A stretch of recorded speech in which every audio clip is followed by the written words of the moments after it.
Bien que nous ne puissions pas considérer tous dans son ensemble le sujet de la sanctification, nous sommes certains que beaucoup de la confusion causée par des conceptions erronées serait enlevée si elle était considérée à la lumière de la différence qui existe entre l'âme et l'esprit. Car c'est là en vérité qu'est la clé de la question.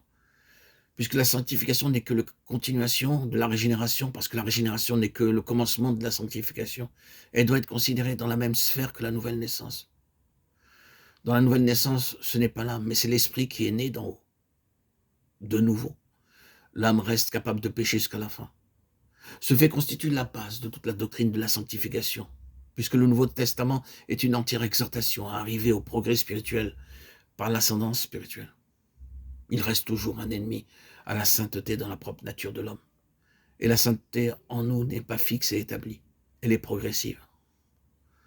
Toute épreuve, toute tentation, tout châtiment et toute souffrance perdraient leur signification s'il n'y avait aucune base, aucune crainte de chute. L'élargissement spirituel s'est toujours fait, et se fait toujours par le conflit.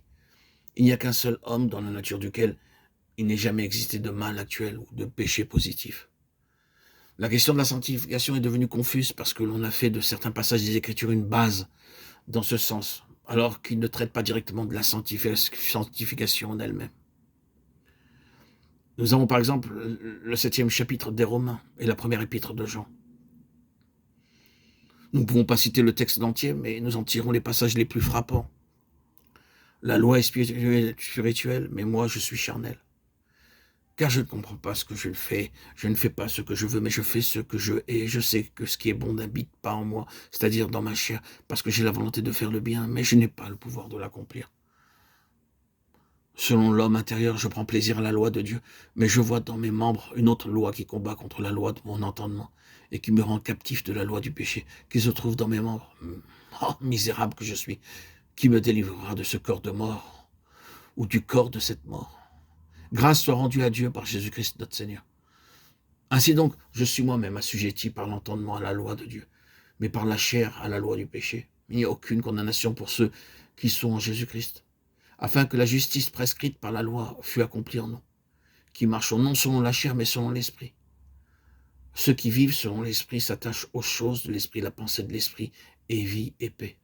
Or, vous êtes dans l'esprit, si du moins l'esprit de Dieu habite en vous. Si donc Christ est en vous, l'esprit est vivant à cause de la justice. Si par l'esprit vous faites mourir les œuvres du corps, vous vivrez. Romains, chapitres 7 et 8.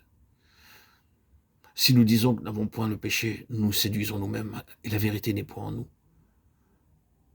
Si nous confessons nos péchés, il est fidèle et juste pour nous les pardonner. Si nous disons que nous n'avons pas péché, nous le faisons menteur et sa parole n'est point en nous. Quiconque commet le péché transgresse la loi. Quiconque demeure en lui ne pêche pas. Quiconque pêche ne l'a pas vu et ne l'a pas connu.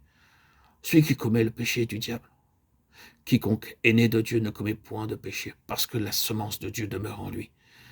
Et il ne peut pécher, parce qu'il est né de Dieu. 1 Jean 1, 8, 9 et 10, 3, 4, 6, 8. Au premier abord, ces derniers passages de l'épître de Jean peuvent sembler contredire la grandeur magnifique des premiers passages tirés des Romains. Mais comme la parole de Dieu ne peut pas se contredire, il nous faut découvrir de quelle manière tous sont vrais.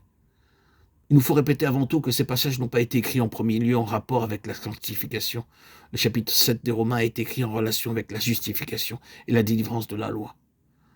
La première épître de Jean a été écrite en relation avec un vrai christianisme et un faux christianisme, avec la véritable nouvelle naissance et la prétention de certains qui se donnaient le nom de chrétiens.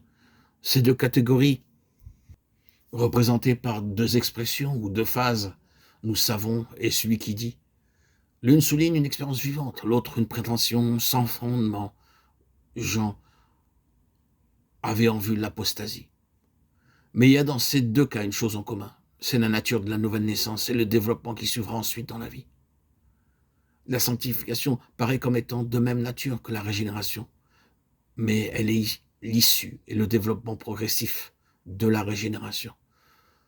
Nous ne pouvons donc pas lire les chapitres 7 des Romains sans continuer par le chapitre 8, et nous ne pouvons pas lire la première épître de Jean sans remarquer tous les termes qui la gouvernent, tels que marcher, demeurer, faire.